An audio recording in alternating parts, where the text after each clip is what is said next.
We cannot legislate our way to belonging. Structural changes, such as the ones I write about in my book, like term limits and campaign finance, those matter.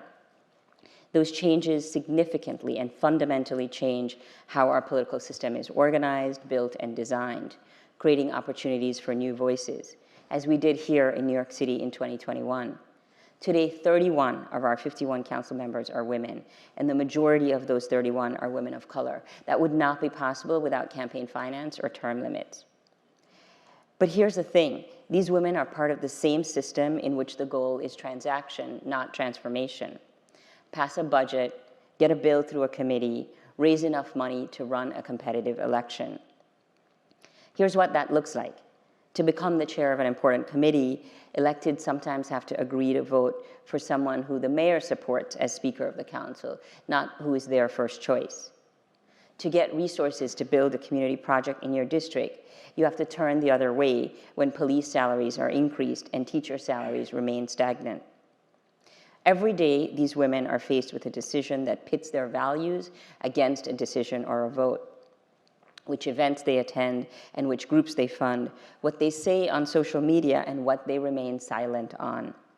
All of those are trade-offs that exist because politics is not designed for the collective good. It is not designed for long-term strategic change, but for immediate result. And they often have to be transactional to survive rather than transformational so we can all thrive. To build a world where curricula and education meet the needs of all students and not just a select few, where immigrants and Black people are seen as human, where women have agency over our bodies, and where young people can attend school without fear for their safety, we need more than a series of legislative and judicial wins. We need new narratives and new voices. And I know I'm not the first person to say this, but I do want to add another dimension to this. That we need to surround these new narratives and voices with love and protect them fiercely, often at a cost to ourselves. It is so easy to invite new people in, to make diversity hires, to increase the diversity of our participants. But what happens when these people get into these institutions is the real work. To cultivate new leaders, established leaders need to leave center stage and become a supportive, behind-the-scenes chorus. To rewrite curricula, we also have to eliminate certain books that tell incomplete stories or that are part of a problematic or homogeneous canon.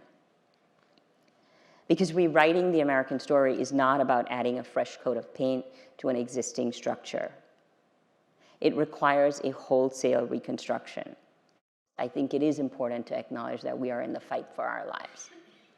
That what is at stake is the very idea of what this country is and can be and who can belong here. That we cannot whitewash that in any way. And while it feels intimidating, I want to break down some things that I think that we can all do. And that first action is to build community. Audre Lorde asserts that without community, there is no liberation. So especially right now as we get ready to move into an election year and we are facing the impact of this war in New York City and around the country, you need to surround yourself with people who also acknowledge where we are in this movement, who understand the gravity of the situation, who make you feel safe, with whom you can build, explore, and organize. Because we are in a society that values profits over people, competition over connection, and individualism over collectivism. We have to prioritize demonstrating our care for one another as often and in as many ways as possible. Second, develop and share trusted news sources.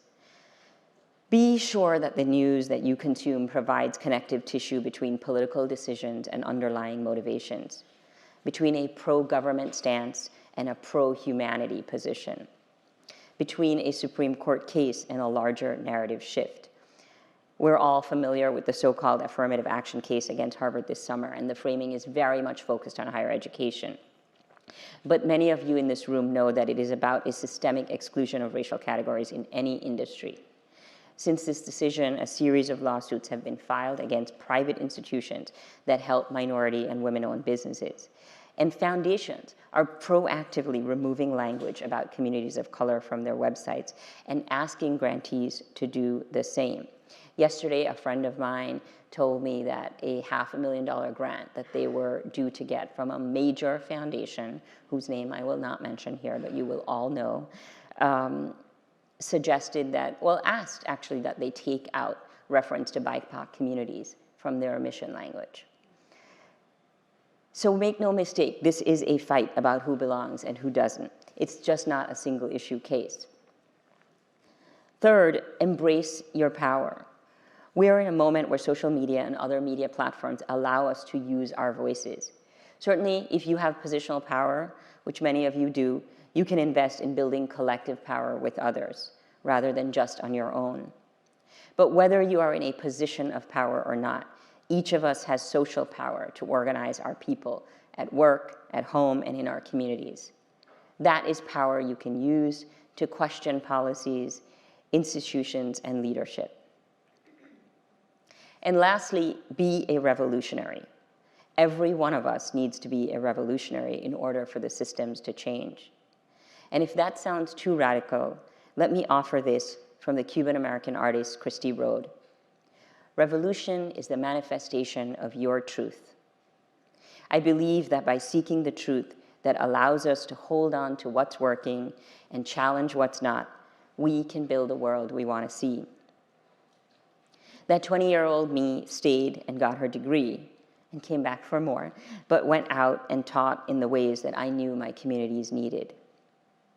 What does your truth look like, and will you fight for it? Thank you.